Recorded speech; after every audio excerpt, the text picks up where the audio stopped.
പ്ലൂറിബസിൻ്റെ season 1 ഇപ്പോൾ complete ആയിട്ടുണ്ട്. ഇന്നലായിരുന്നു അതിൻ്റെ ഫിനാലെ എപ്പിസോഡ് റിലീസ് ചെയ്ത്.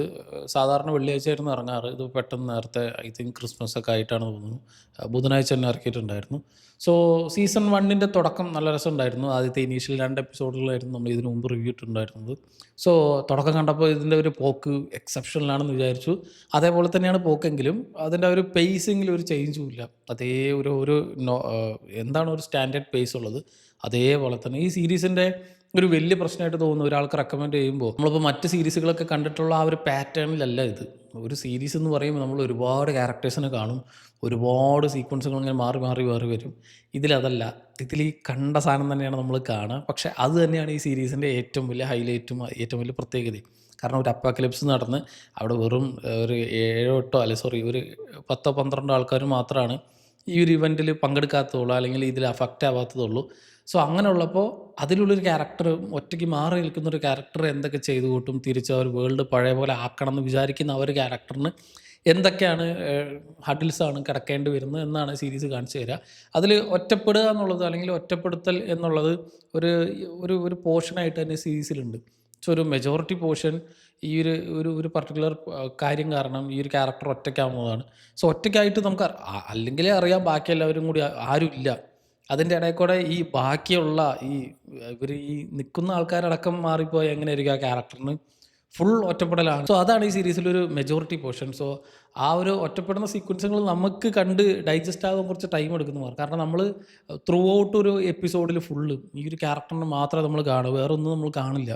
അതിപ്പോൾ ഒരു സിനിമകളിൽ നമ്മൾ കണ്ടിട്ടുണ്ടാകും, ചിലപ്പോൾ സർവൈവൽ മൂവീസിലൊക്കെ തന്നെ ഈ ഒരു ക്യാരക്ടറിന് മാത്രമായിട്ട് ബേസ് ചെയ്ത് പോകുന്ന സിനിമകൾ, 1-2 ക്യാരക്ടേഴ്സിന് മാത്രം ബേസ് ചെയ്ത് പോകുന്ന സിനിമകളൊക്കെ നമ്മൾ കാണാറുണ്ട്. ഒരു സീരീസ് എന്ന് എടുത്ത് നോക്കുമ്പോൾ നമ്മൾ സ്ഥിരം കണ്ട് പതിഞ്ഞിട്ടുള്ള ഒരു പാറ്റേൺ അല്ല എന്നതാണ് ഞാൻ ഈ പറഞ്ഞു വന്നത്. അപ്പോൾ അതുകൊണ്ട് തന്നെ ഇത് ഇനീഷ്യലി കാണുമ്പോൾ നമുക്ക് ഇതെന്താ ഇങ്ങനെയെന്ന് ആദ്യം തോന്നും. പക്ഷേ സീസൺ ഫിനാലെയൊക്കെ വരുമ്പോഴാണ് നമുക്കറിയാം ഇതിൻ്റെ ക്രിയേറ്റർ ആരാണ്, വിൻസ് ഗില്ലിഗനാണ്. മൂപ്പറുടെ ആ ഒരു പേസിങ് ഇങ്ങനെയായിരുന്നു. നമ്മൾ പഴയ കാര്യങ്ങളൊക്കെ ഒന്ന് ആലോചിക്കുക, ശരിയാണല്ലോ. ഇപ്പോൾ ബ്രേക്കിംഗ് ബാഡ് ഇതുപോലെ തന്നെയാണ്, അല്ലെങ്കിൽ ബെറ്റർ കോൾ സോൾ ഇതുപോലെ തന്നെയാണ്. നമ്മൾ മൂപ്പര് സെറ്റ് ചെയ്ത് വെച്ചിട്ടുണ്ടാവും, ഒരു 3-4 സീസണുകളുള്ള അല്ലെങ്കിൽ 4-5 സീസണിന് വേണ്ടി ഒരു സാധനം സെറ്റ് ചെയ്തിട്ടുണ്ടാവും. അതിലേക്ക് എത്തിപ്പെടാൻ കുറച്ച് ടൈം എടുക്കുന്നുള്ളൂ മാത്രം. സോ ഗില്ലിഗൻ അങ്ങനെയാണ് സാധനം എടുക്കുക, അതേപോലെ തന്നെയാണ് ഇത് എടുത്തിട്ടുള്ളത്. പക്ഷേ ഇതിലൊരു പ്രശ്നമായിട്ട് തോന്നുന്നു ബാക്കി അധിക ക്യാരക്ടേഴ്സ് ഇല്ല എന്നുള്ളത് മാത്രമേ ഉള്ളൂ. ഈ ഒരു ക്യാരക്ടർ തന്നെയാണ് കൂടുതലായിട്ട് കോൺസെൻട്രേറ്റ് ചെയ്തിട്ടുള്ളത്. മറ്റുള്ളവരുണ്ടെങ്കിലും വളരെ മൈന്യൂട്ടായിട്ടുള്ള സ്ക്രീൻ പ്രസൻസ് മാത്രമേ അവർക്കുള്ളൂ. ദെൻ ഈ കാരോൾ എന്നൊരു ക്യാരക്ടറിൻ്റെ ക്യാരക്ടർ പെർസ്പെക്റ്റീവും ആ ഒരു ക്യാരക്ടറിൻ്റെ ക്യാരക്ടർ ആർക്കും പാസ്റ്റ് ലൈഫും അതൊക്കെയാണ് സീരീസിൽ മെയിൻലി എക്സ്പ്ലോർ ചെയ്യാൻ നോക്കിയിട്ടുള്ളത്. അതൊരു പോയിന്റ് എത്തുമ്പോൾ നമുക്ക് മനസ്സിലായി ഇതാണ് ഇത്രയാണ് സംഭവം എന്നുള്ളത്. പിന്നെ എന്തൊരു സ്ട്രെച്ച് ചെയ്യണം എന്നുള്ളത് ചില നേരത്തേക്ക് തോന്നും. സോ എനിക്കിത് കണ്ടപ്പോൾ ഒരു 9 എപ്പിസോഡിനുള്ള സാധനമായിട്ട് തോന്നിയില്ല, ഒരു 5-6 എപ്പിസോഡിൽ നിർത്തായിരുന്നു. ഇതിപ്പോൾ മൾട്ടിപ്പിൾ സീസൺസ് ഇവർക്ക് ചെയ്യാം, കാരണം ഒരു ക്ലിഫ് ഹാങ്ങർ എൻഡിങ്ങിലാണ് കൂടെ നിർത്തിയിട്ടുള്ളത്. ശരിയാണ്, അടുത്തതിലേക്ക് പോകാനുള്ള ഒരു കുറേ റിവീലിംഗ് സാധനം ഇതിൻ്റെ അവസാനത്തിലേക്കാണ്. ഒരു 7-ാമത്തെയും 8-ാമത്തെ എപ്പിസോഡിലേക്കൊക്കെയാണ്. ഒരു പനാമ എന്നൊരു ക്യാരക്ടർ, പനാമയോ അവിടെ നിന്നൊരു ആൾ വരും, നമുക്കറിയാം, മറ്റേ നമ്മൾ കണ്ടിട്ടുണ്ട്. അപ്പോൾ ഈ 12 പേരിലൊരു ക്യാരക്ടറാണ്.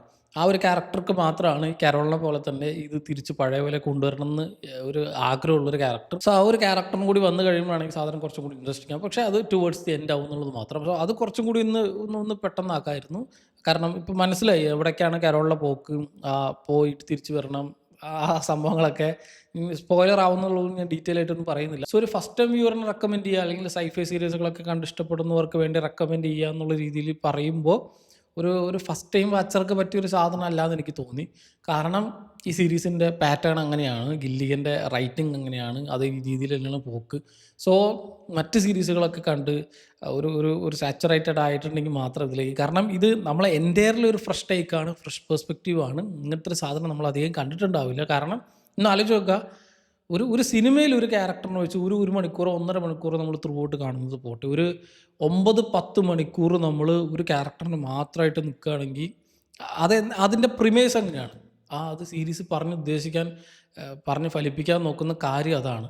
സോ അതാണ് ഇനീഷ്യലി 2 എപ്പിസോഡിൽ മാത്രമാണ് നമുക്ക് അതിന് വേൾഡ് ബിൽഡിങ് എന്താണ് പരിപാടി എന്നുള്ളതൊക്കെ കാണിക്കുന്നത്. പിന്നെ ഫുൾ ഒരു കാരോൾ എന്നൊരു ക്യാരക്ടറിനെ മാത്രമായിട്ടാണ്.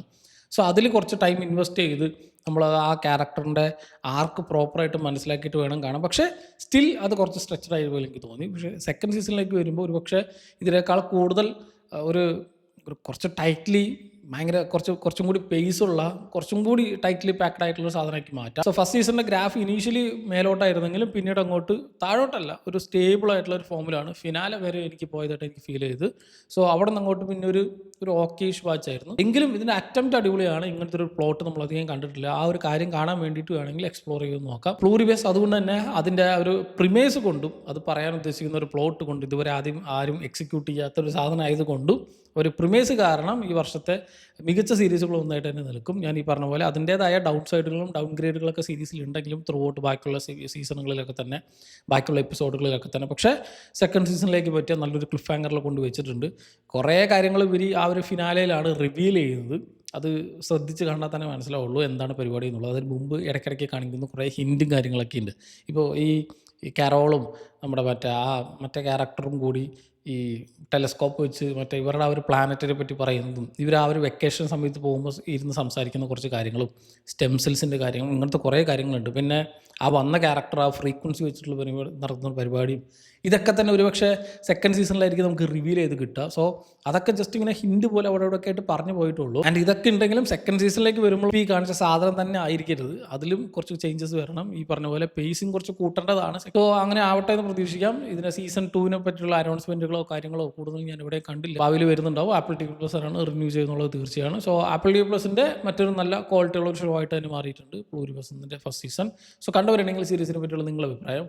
ദെൻ വിൻസ് ഗില്ലിഗൻ്റെ മറ്റ് സാധനങ്ങളൊന്നും കണ്ടിട്ടില്ലെങ്കിൽ please do watch Better Call Saul and Breaking Bad. ഇപ്പോൾ ബ്രേക്കിംഗ് ബാഡ് മാത്രം കണ്ടവർ കുറേ പേരുണ്ടാവും, ബെറ്റർ കോൾ സോൾ കാണാത്തവരുണ്ടാവും, എൽ ക്യാമിനോ സിനിമ കണ്ടവരുണ്ടാവും. ബെറ്റർ കോൾ സോൾ കണ്ടു നോക്കുക. ഐ തിങ്ക് ബ്രേക്കിംഗ് ബാഡിനൊരു കംപ്ലീഷൻ തരുന്നത് ബെറ്റർ കോൾ സോളാണ്. ആളുടെ ഒരു ഏറ്റവും കിടിലൻ റൈറ്റിംഗ് ആയിട്ടും എനിക്ക് തോന്നിയത് ബെറ്റർ കോൾ സോളാണ്. കാരണം ഒരു പ്രീക്വലാണ്, പ്രീക്വലും സീക്വലും എല്ലാം കൂടി അടങ്ങിയിട്ടുള്ള സാധനമാണ്. നമ്മളിപ്പോൾ ഈ അതിൽ കണ്ട ക്യാരക്ടറൊക്കെ ഇതിൽ തിരിച്ചു വരുന്നുണ്ട്. കുറേ പേര് ഇത് കണ്ടിട്ടില്ല ബെറ്റർ കോൾ സോൾ. അതുകൊണ്ടാണ് ഞാൻ എടുത്ത് പറയുന്നത്. ഈ ബ്രേക്കിംഗ് ബാഡിൽ എന്താണ് നടന്നത്, എന്താണ് കംപ്ലീഷൻ എന്നുള്ളത്, അല്ലെങ്കിൽ ആ ക്യാരക്ടേഴ്സിന് ഇൻ്റർലിങ്ക് ചെയ്യും. നമ്മളിപ്പോൾ ഇങ്ങനെ പോയി കഥ മെർജ് ചെയ്യില്ല, അങ്ങനത്തെ സിറ്റുവേഷനിലേക്കൊക്കെ വരും ബെറ്റർ കോൾ സോളിൽ. ദെൻ ഞാൻ ഈ പറഞ്ഞ പോലെ ബ്രേക്കിംഗ് ബാഡിന് ഒരു കംപ്ലീഷൻ തരുന്നത് ബെറ്റർ കോൾ സോളാണ്. ഒരു പ്രോപ്പർ എൻഡിങ്, ഇതാണ് കഥ എന്ന് പറഞ്ഞ് ഫുള്ളായിട്ട് കവേർഡായിട്ട് തരിക ബെറ്റർ കോൾ സോളിലാണ്. വിൻസ് ഗില്ലിഗൻ്റെ ബെസ്റ്റ് റൈറ്റിംഗ് ആയിട്ട് എനിക്ക് തോന്നിയത് അതിലാണ്. പ്രീക്വലാണ്, നമുക്ക് എന്താ നടക്കാൻ പോകുന്ന അറിയാം, ഈ ക്യാരക്ടറിന് എന്തായെന്ന് അറിയാം, ആ ക്യാരക്ടറിന് എന്തായെന്ന് അറിയാം. എങ്കിലും ഒരു ക്യാരക്ടർ ഗൺ പോയിന്റിൽ നിൽക്കുമ്പോൾ നമ്മുടെ ഹാർട്ട് അടിക്കാൻ തുടങ്ങും എന്ന രീതിയിൽ എഴുതണമെന്ന് പറഞ്ഞാൽ അങ്ങനെ ഉണ്ടാകും. അത് ആ രീതിയിലുള്ള ദി ബെസ്റ്റ് റൈറ്റിംഗ് എനിക്ക് മൂപ്പറുടെ തോന്നിയിട്ടുള്ളത് ബെറ്റർ കോൾ സോളിലാണ്. So please do check out that. ഈ ഗില്ലിഗൻ്റെ റൈറ്റിംഗ് ഇഷ്ടമായിട്ടുണ്ടെങ്കിൽ, ഈ മൂപ്പറുടെ ആ ഒരു ടൈപ്പ് ഓഫ് മേക്കിംഗ് ഇഷ്ടമായിട്ടുണ്ടെങ്കിൽ, സോ പ്ലൂറിവ്സ് കണ്ടവരുണ്ടെങ്കിൽ സീരീസിനെ പറ്റിയുള്ള നിങ്ങളുടെ അഭിപ്രായം എന്നുള്ളത് കമൻറ്റ് ചെയ്യാം. മറ്റൊരു വീഡിയോയിലൂടെ വീണ്ടും കാണാം. നന്ദി.